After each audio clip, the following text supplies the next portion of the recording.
Project Zion podcast listeners. This is Blake Smith, host of this Extra Shot episode, which is part 2 of a conversation with Tony and Charmaine Chvala-Smith about what they refer to as the Mormon and Evangelical boundaries. If you've not yet listened to part 1 of the conversation, you may want to do that first, because in this episode, we pick up the conversation talking about the porous boundary between Community of Christ and Protestant traditions. It raises a question for me. I mean, so Tony picked up on the porous. I had written that word there because I think for some in our tradition that porous is one of their critiques, that we become too porous. Feels threatening. We become too porous. And we talk, I know growing up, we talked a lot about our distinctives and what is distinct. And I kind of align that with, okay, what's that center point for us? And probably, I think early in my life, which is not early in the church life, but early in my life, we were still looking at the porous side being more on the connections with the LDS church and an attachment to Joseph Smith Jr.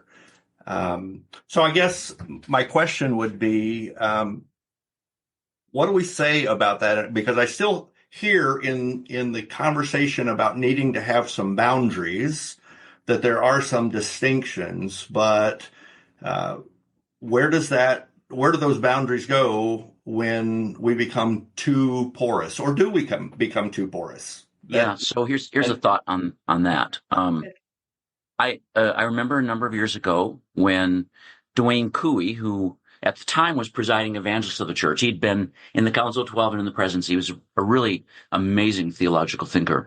I remember hearing him say something that stayed with me for now decades.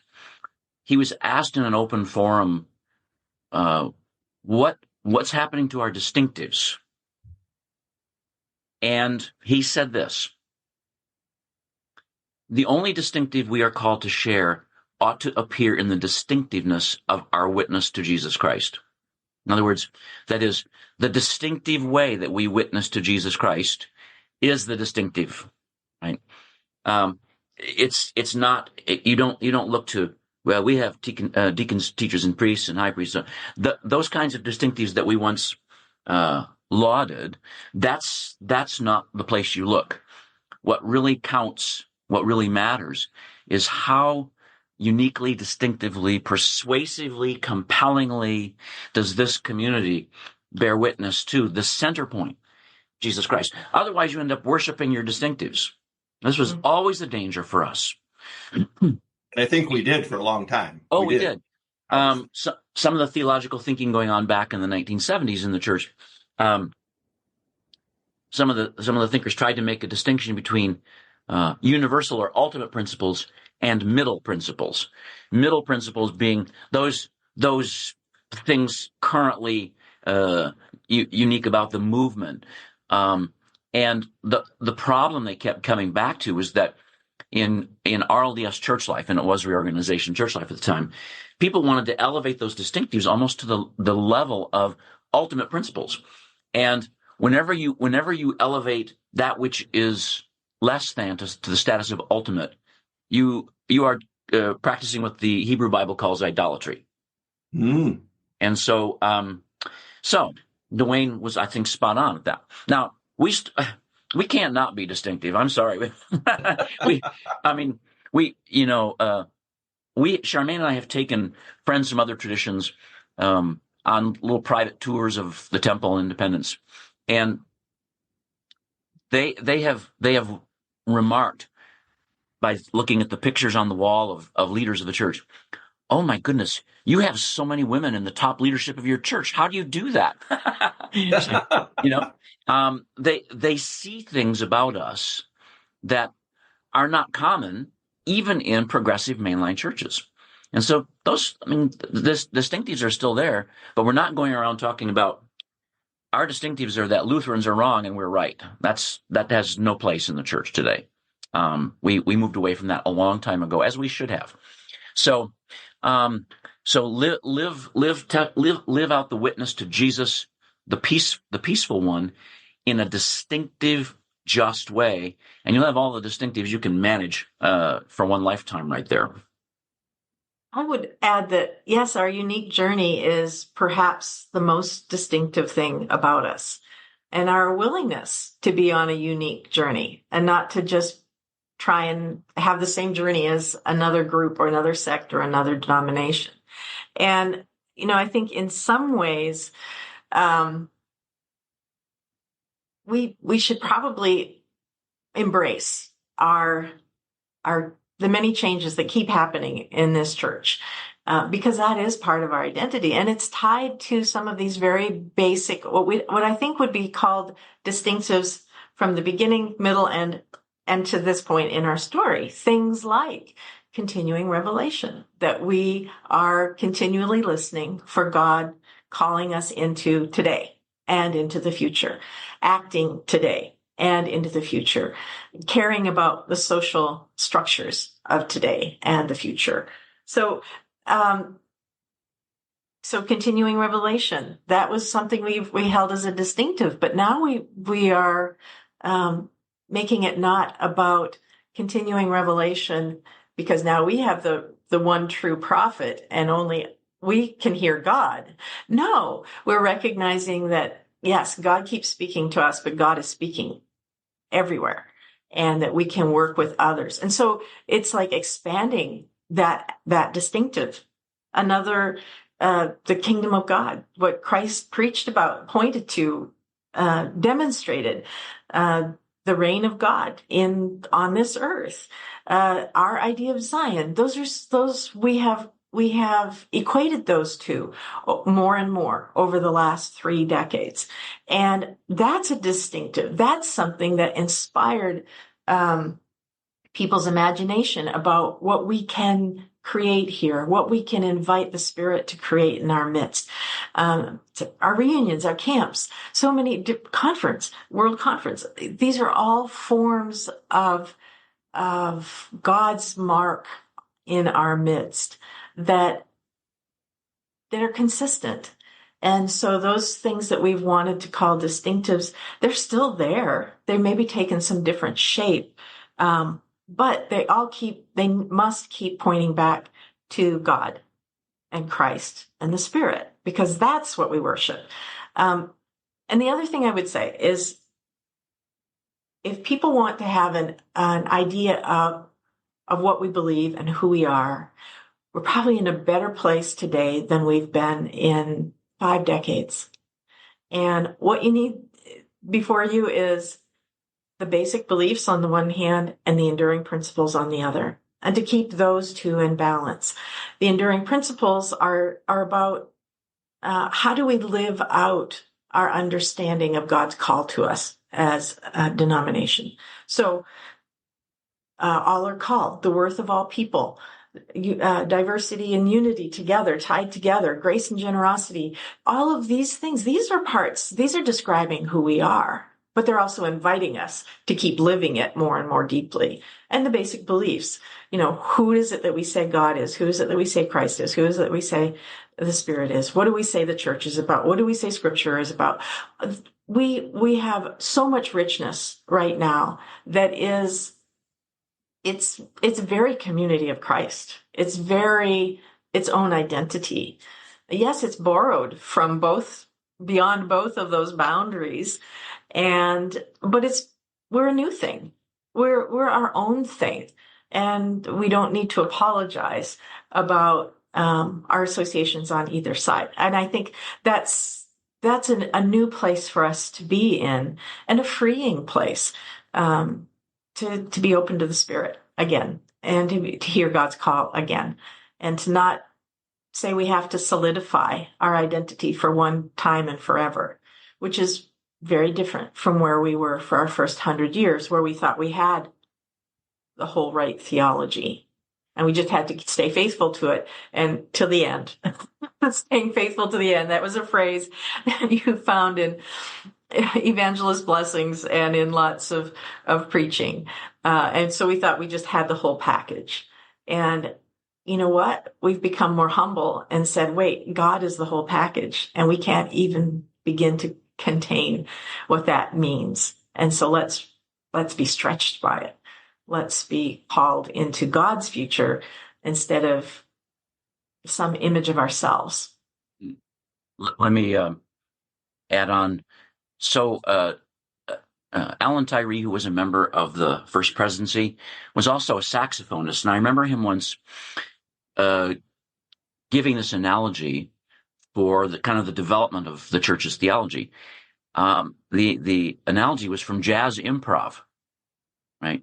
So a really good jazz trombonist or jazz saxophonist or whatever, you've got the keys and the basic sense of the tune, but a really good saxophonist can spin out in whole different directions while still staying on key. That's improv, right? Improvisation. And so what Charmaine's been describing, our enduring principles or basic beliefs, in some respects, the keys of the song that we're in have remained pretty much constant. But the church has been doing improv for a while, and as it has needed to. And so if you read sections 161 to 165 of the Doctrine and Covenants, you find some old familiar themes. There's the key, but whole new ways of reconfiguring what it means to be community of Christ. That's distinctive. That's really distinctive. Every improvisation of a saxophonist in a jazz band, every one they do is distinctive and unique, even though it's in the same key. Years ago, Charmaine and I did a weekend class out in California on kind of the development of community of Christ theology. And at the time, our friend, who is now in the presiding bishopric, Carla Long, was a local appointee minister, and she had invited us out to do that. And she told us afterwards that she had been connected with a Quaker minister whose name I can't remember. I'm ashamed I can't remember, but he was... Mulholland? I think so. That sounds right. She had a chance to walk him through the development of community of Christ theology. And when she finished, what he said was, I want to write a book on you people. Nobody has ever done that. In other words, he came to understand that we had completely rethought ourselves from the 1960s on, and in my words, but stayed on key, even as we completely rethought ourselves. And he said, nobody has ever done that way before. It's totally unique. It's like, yeah, well, so we, like I say, we can't help but be distinctive, even as we go through all kinds of changes and transformations. And I think that's a pretty cool thing about us. So it's a really good reason to want to be community of Christ in this time, not community of Christ of the 1950s or 1930s or 1880s, but who we are today. It's a really good reason to want to be part of us.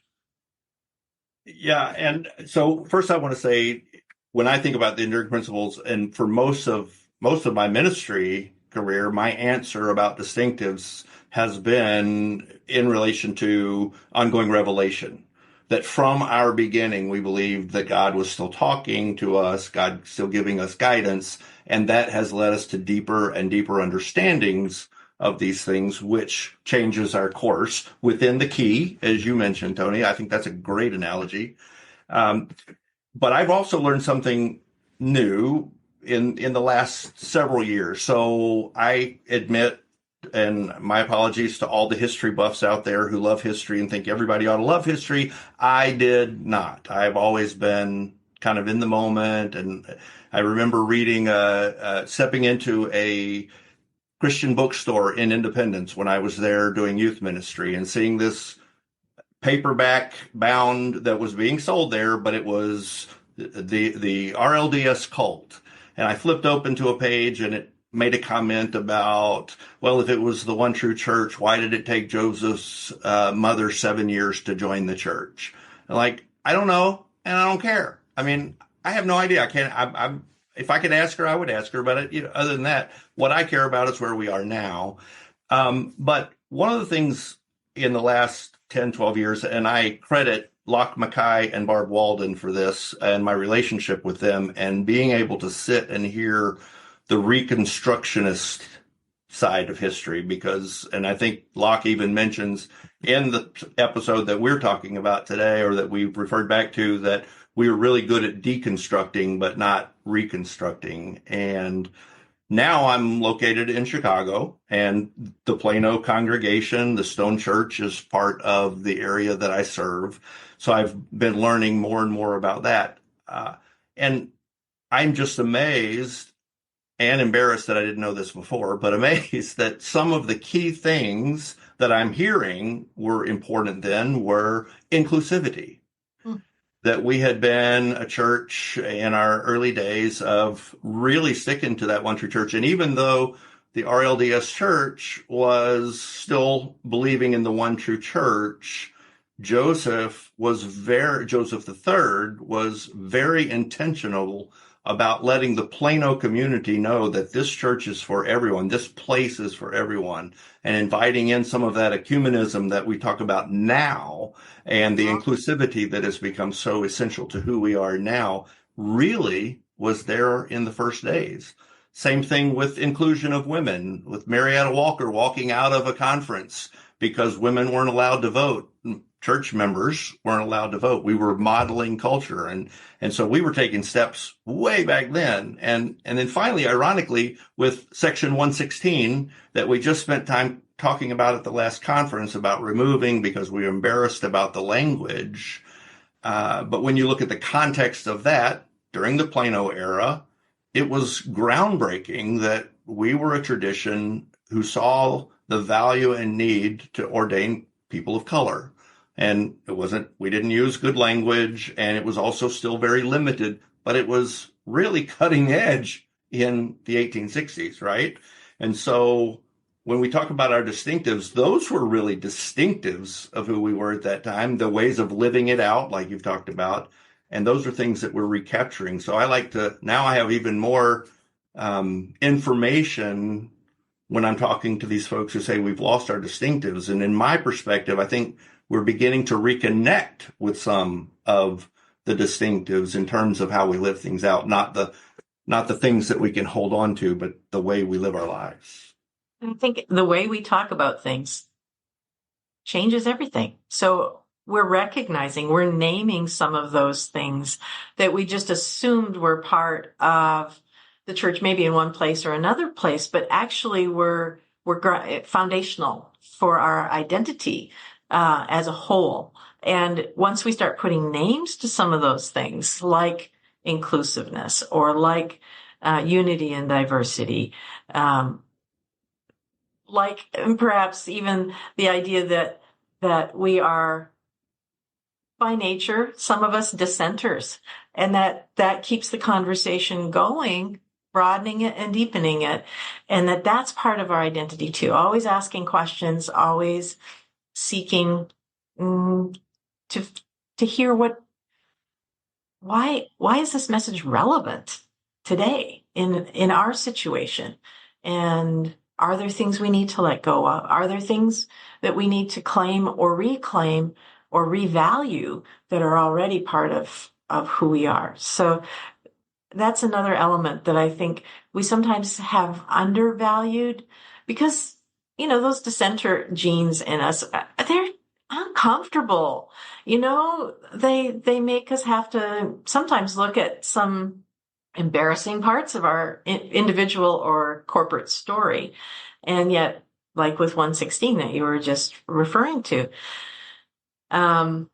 if we don't have that to remind us of many things, that we need to be talking about things, even if we get it wrong sometimes, as long as it leads us to something better, and to be okay about being embarrassed about some things we didn't do as well in the past as we think we might want to, that we can see differently now. That allows us to keep being honest and humbled, and it not being about us. That leaves a lot of room for it being about Christ, about God, about the reign of God, the peaceable kingdom. So back to our starting point, we are a community of Christ, and not the Mormons, right? In other words, every decision for something is a decision also against something, right? The theologian Paul Tillich, Charmaine mentioned earlier how influential his writings were to church leaders in the 60s and 70s. Paul Tillich says somewhere in his writings, he says that the term decision comes from Latin, decisio. Like think incision, only cut, right? Decisio means to cut around. And so every decision to be something is a decision against or to not be other things. That is how human development takes place. That is how relationships take place. That is how cultures exist. To choose X means we have not chosen A or B. And so there may be nothing wrong with A or B, but we chose not to be that when we chose to be X or Y. And so Community of Christ has chosen to be a kind of radically Jesus-centered, peace and justice-oriented church that's trying to be as inclusive as possible, that is open to ecumenical and interreligious dialogue and work, and that wants to make the world a place that is safe for children, safe for refugees, safe for immigrants, safe for LGBTQIA people, and safe for those who live on the margins and the edges. That's a pretty distinctive thing to want to be, actually, in the world as we currently know it. And so we are not we are not A and B. We've chosen to be X. And so what if the journey's hard? That's what we've chosen to be. And we've chosen to be it because we feel divinely called to want to be that. And so it's not just a random choice on our part. It's a distinctive. We feel divinely called to become what we are becoming. So I'm glad you brought us back to the beginning point, Tony. And with regards to us choosing to be X, let's talk about C and D. We're not A and B, but we're not C and D also, because you mentioned both the Mormon boundary and the evangelical boundary. And Charmaine, of course, in her sharing of her chart, has shown how the Protestant boundary has become kind of more porous as we move more toward mainline Christianity. But can you say more about the evangelical boundary? Well, sure. So going all the way back to Joseph Smith III, who said I believe he said this in the Kirtland case, we do not believe in the infallibility of the Bible. We don't believe that anything that's passed through human hands is infallible. And gosh, I wish church members had listened to that, because often what happens in church life is we pay more attention, sadly, to local religious custom than we do to our own tradition. And so what's happened, especially in the last, generation or so, is that as types of evangelicalism and fundamentalism have sort of pushed their way into being the default setting for what Christianity is, church members often unwittingly borrow stuff. They go online to find stuff for sermons, and they're not really well grounded in current Community of Christ theology. And so before long, they're teaching the rapture, which we don't believe in, which is a really bad piece of theology that's widely popular. They start talking about hell. That's not a central part of our theology, never has been. They adopt various kinds of right-wing ideologies that are now connected to evangelicalism and fundamentalism. And so that's the boundary.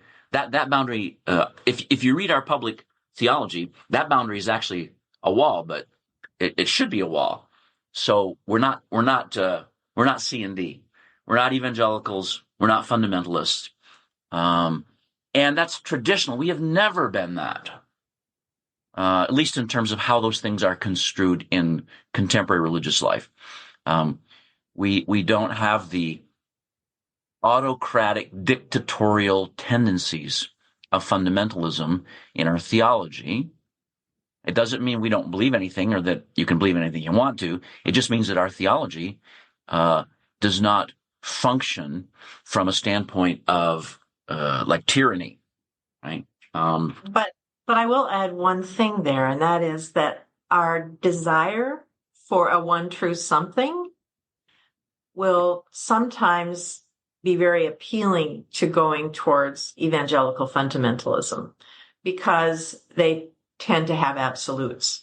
Absolute assurance that if you believe these things, you're going to be right with God, or if you do these things, you'll be right with God.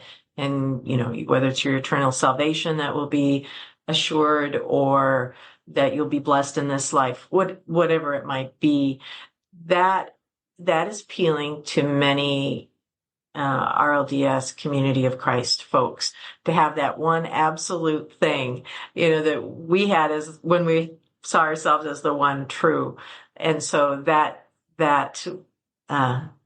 it's an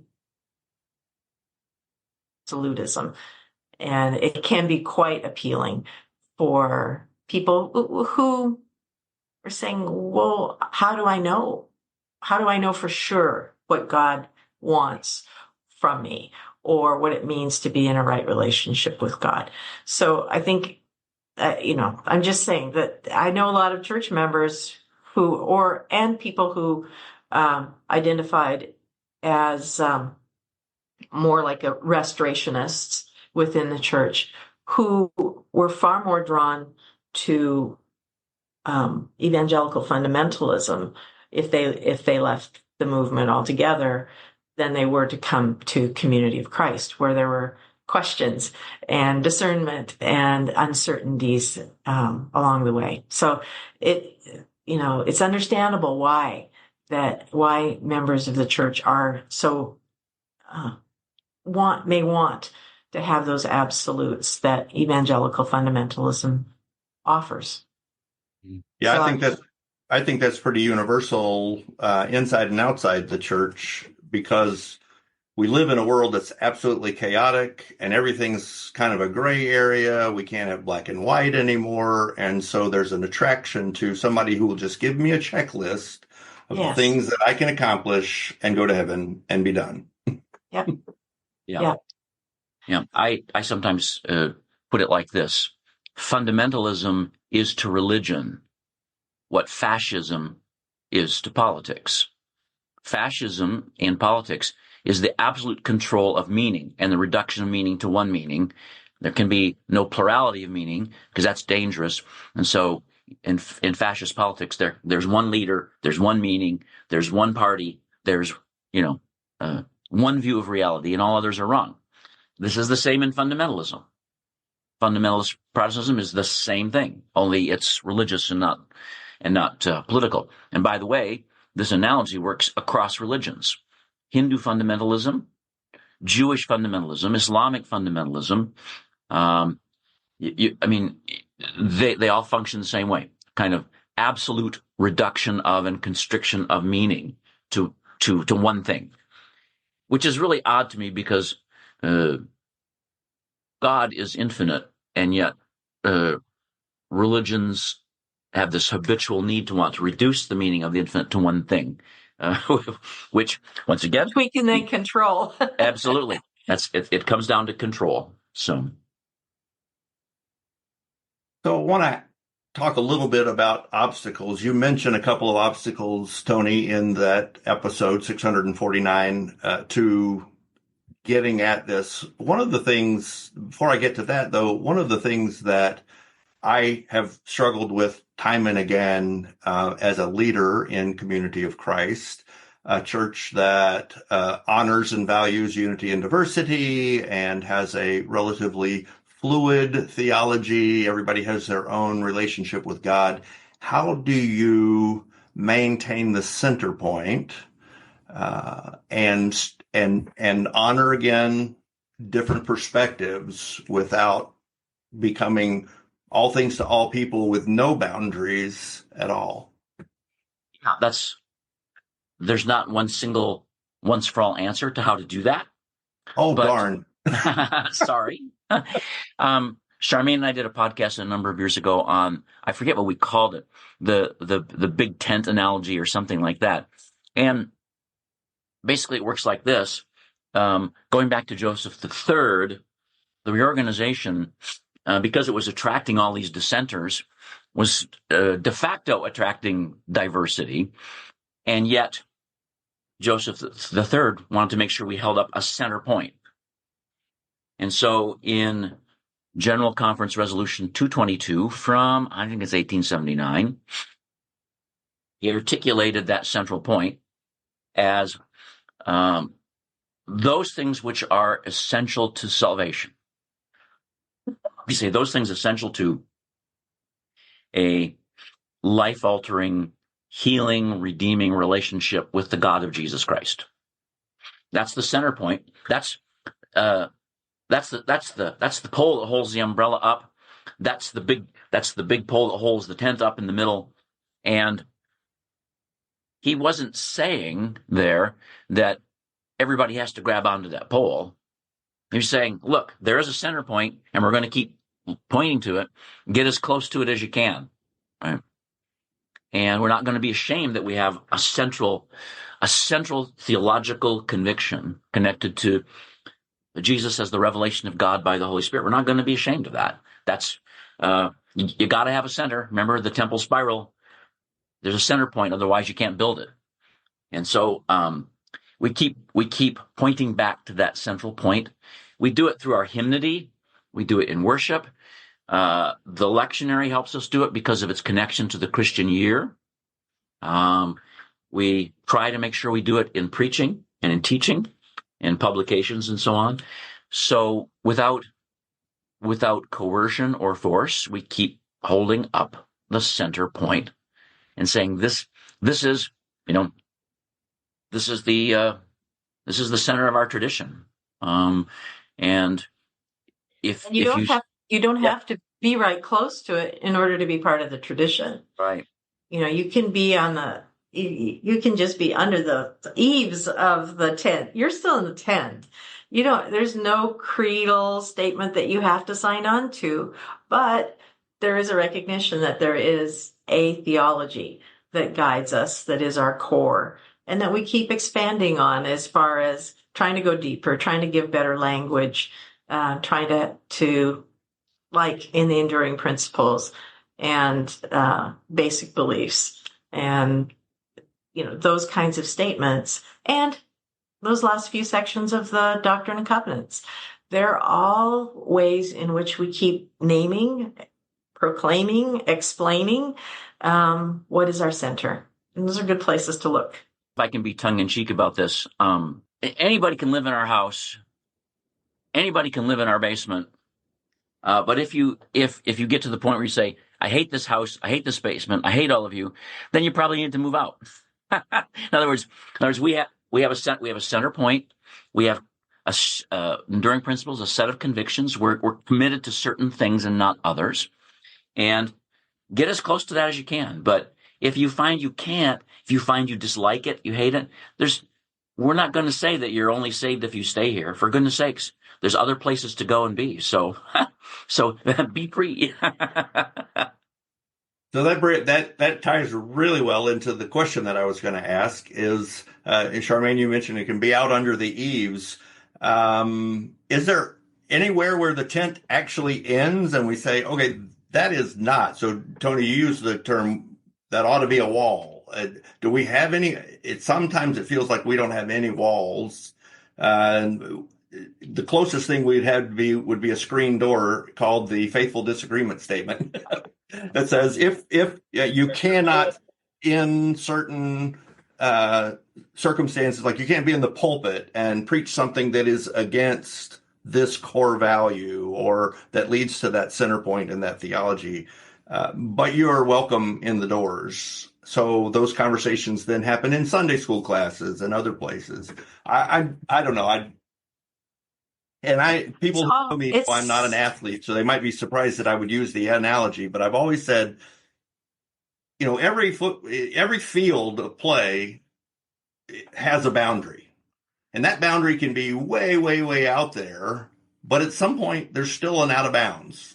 So how do we answer that question, or do we answer that question? And I'll just say in relation to your comment about someone living in your basement, do we, in order to be faithful to our theology and our unity and diversity and the blessings of community, do we wait until that person makes the choice to get out of the basement? They need to find some place, or do we encourage them maybe for their own spiritual health, to find another. Anyway, so I think you get the idea of what I'm getting at. Yeah, you're asking a question of pastoral care for which there's never a one size fits all answer. Go ahead, Charmaine. I think you were about to jump in. Why, that's where I was going to go too. I mean, so much of it is the particular circumstances and needs of the person.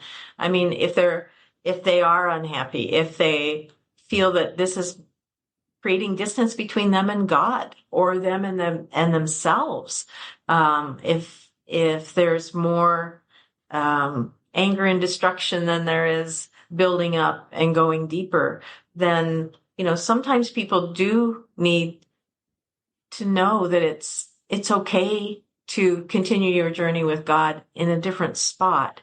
This is hard though I'm thinking about people our age and older in our denomination, and in other denominations, it might be people who are even younger, depending on how their denomination defines faithfulness. But sometimes people need to move on to another field, another sport, another place where they can encounter God in some new ways. But their sense of being loyal to their parents or their grandparents who raised them in this church, or to an experience that they had, or to a particular expression of the Spirit. It can be so difficult to have, and so sometimes they do need exterior permission from someone who says, you know what, this God that you know and love is at work in a lot of different places. This might be a good fit for you, so that parts of who you are can be freed up. Because right now, there's too much hurt or resentment or fear or whatever it might be. So I think it's a circumstance kind of thing. I think for people who are being destructive within the body, that's a different kind of situation, because sometimes there are people who love the drama and the power that come with creating problems. And so, there have been times where people have been asked to leave for the good of the body. And, you find that all the way back New Testament writings in Paul. And, so that will always be an element and a possibility within the church. That is just like, no, you're causing too much harm to others, and perhaps to your own soul, to your own being. And this isn't, so I think lots of things like that have to be taken into consideration, and there's not an easy answer. But I think the more that we keep trying to identify what game we're playing on this field, I like your analogy, your sports analogy, or this court or whatever it is, the more we are able to define that and invite people into the play, the more they will be able to tell whether or not this is a good game for them. But if they can be reminded that on the other side of that wall, there's another sport going on, that they're also welcome to join, and that they have some skills from this game to take to that game. I don't know, I love analogies, so I'm like stretching it a bit far, but I do think that's, we have a friend who by the time he joined Community of Christ had been in 2 or 3 other denominations. And after he left Community of Christ, he was in a couple more before he finally found a spiritual home. And he's been happy there. But he had to do some trial and error kinds of things, as well as inner work, to figure out what was going to work for his relationship with God and himself.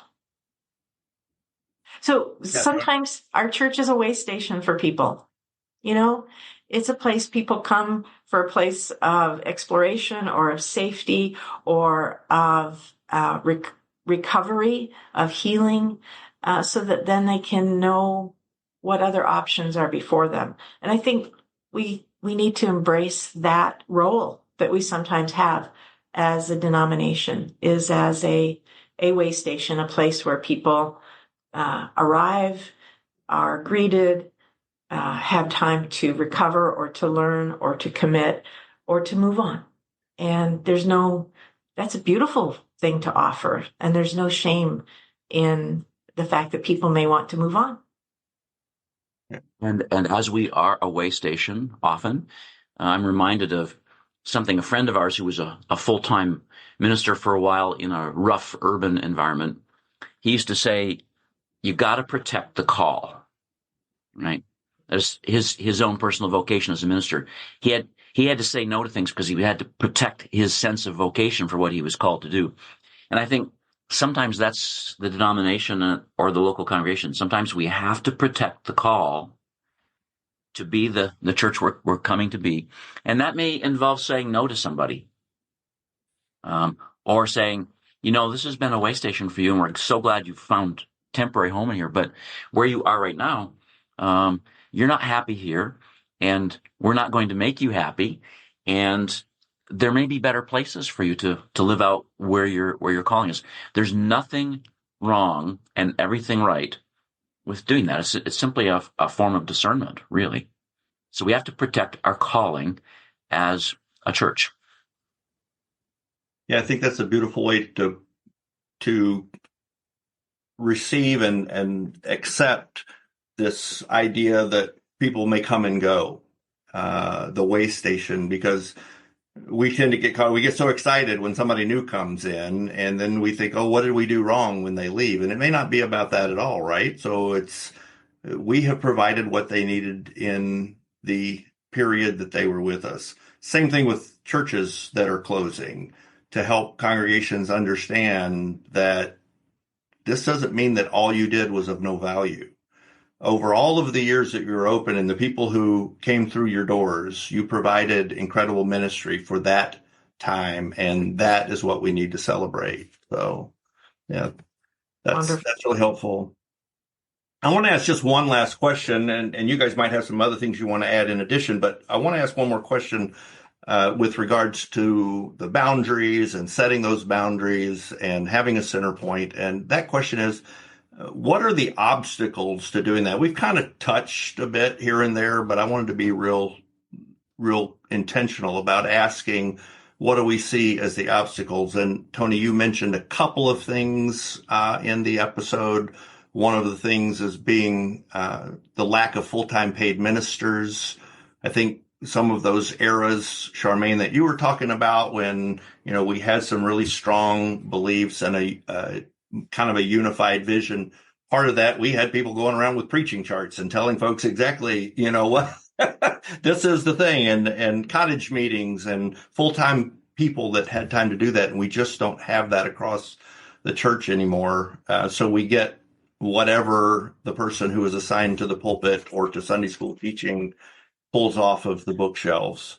And the other one was just this, and we have talked about this, and that is honoring the unity and diversity while having a center point and finding the balance there. But can you say some more, Tony, about what you think might be the obstacles to us as we move into the future, seeking to hold on to that center point? Well, this will sound curiously old-fashioned, and I'm okay with that because I am old, but and fashionable. But I think sometimes social media and the internet are not our friends. In other words, when a local elder or priest is trying to get a Saturday night special ready to speak the next morning,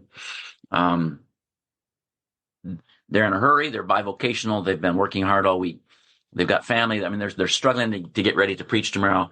And the instinct nowadays is to see what I can find on the internet that can, be the heart of my message or an illustration or so on. And because in the push and fray and busyness of postmodern life in the United States, people are always strapped for time, it seems. We don't have good theological, exegetical skills and commitments to them. They seem like they take too much time, which we don't have. And so we'll just go find something quick off the internet And I tell you what, if you type in Bible in Google, the stuff that's going to come up, probably 95% of it is not aligned with Community of Christ's view of the Scripture, at least the stuff that comes up first. And so an obstacle is haste and an understandable unwillingness to spend the time it takes to prepare sermons or worship or things that we're doing at church in ways that really align with Community of Christ's identity. I don't know an easy way around that because I understand being strapped for time. I understand this is the reality for people, but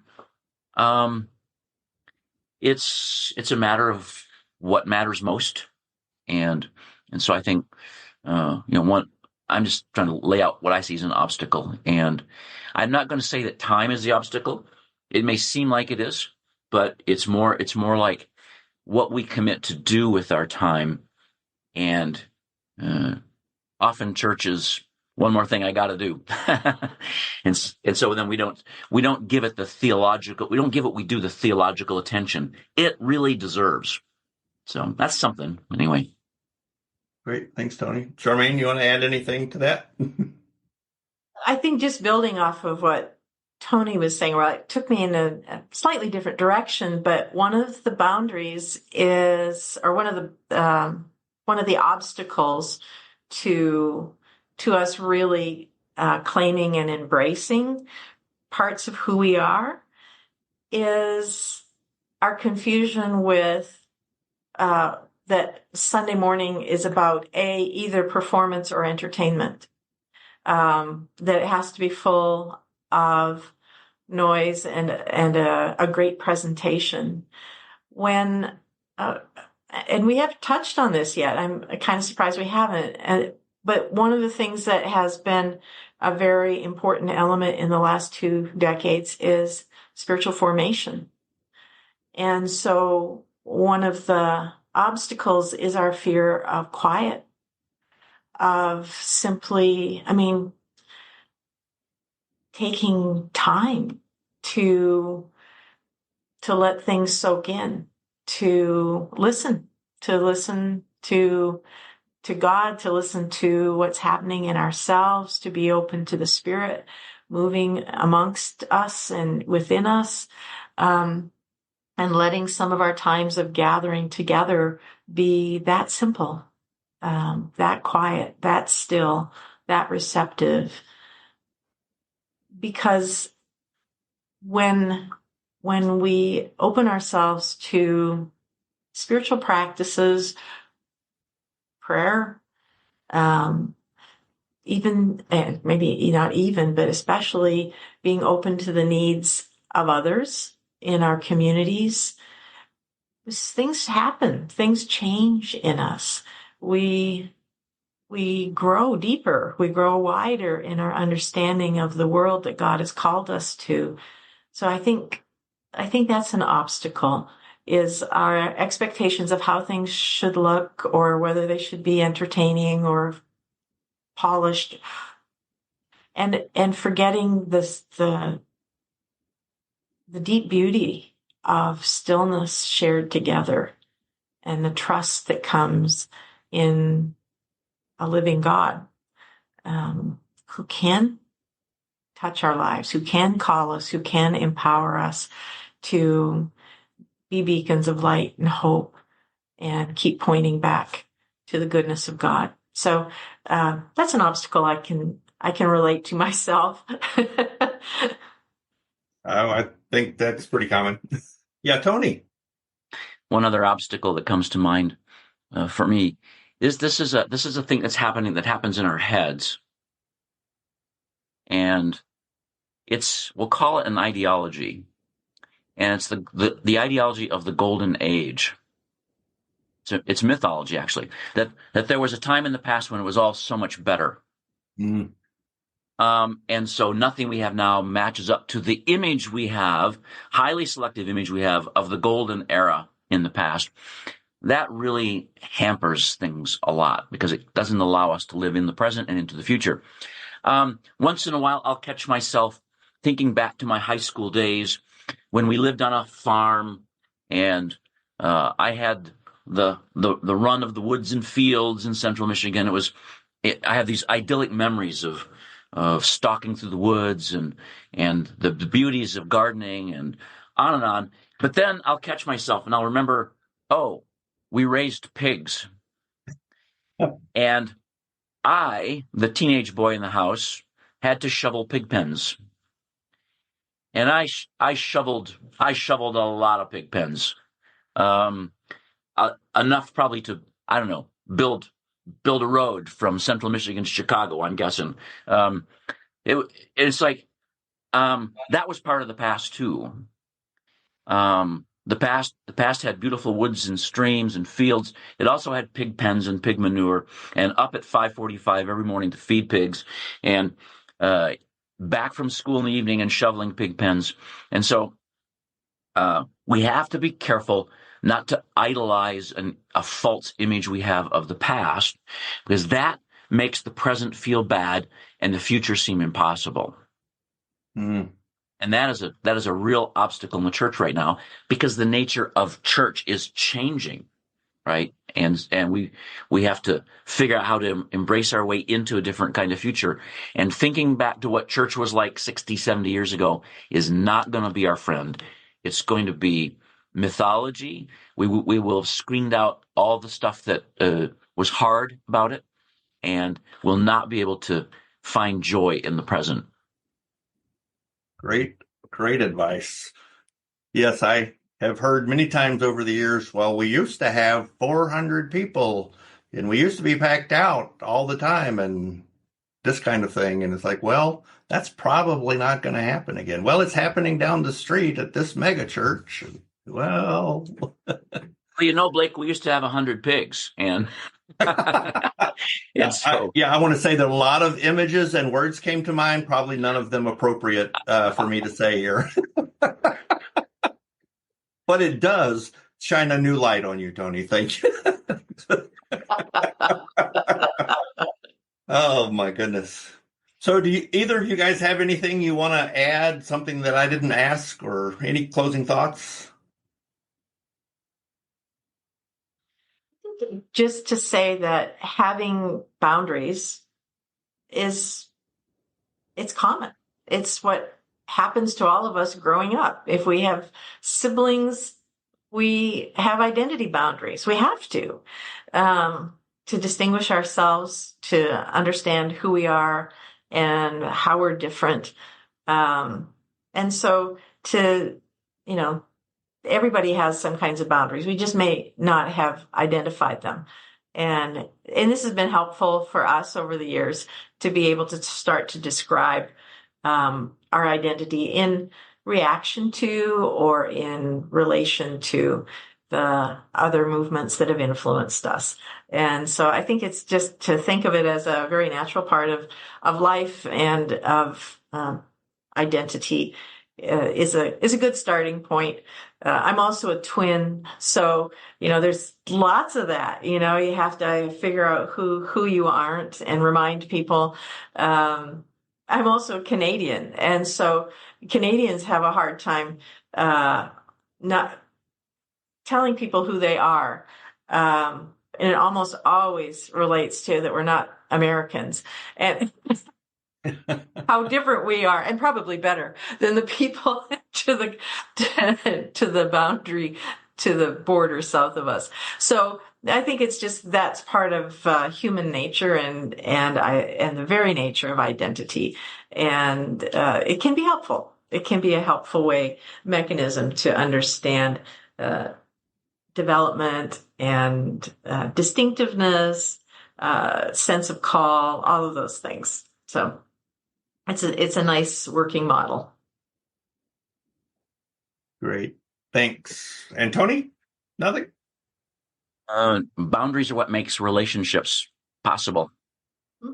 And so don't be surprised that the church would have some boundaries. Church is itself a relationship. The God we worship is an eternal relationship of the three persons of the Trinity. The Son is not the Father. The Spirit is not the Father, and so on, And so and the church is probably not everything you wish it were. And we have certain kinds of boundaries, and that's what makes relational living actually possible. Great, thanks. I think that the idea and the issue of identity is so important. If people are looking for a spiritual home, to be able to articulate, this is the space that we occupy, where there are some crossovers here and there are also some boundaries. So hopefully this has been helpful to our listener who asked the question in the first place.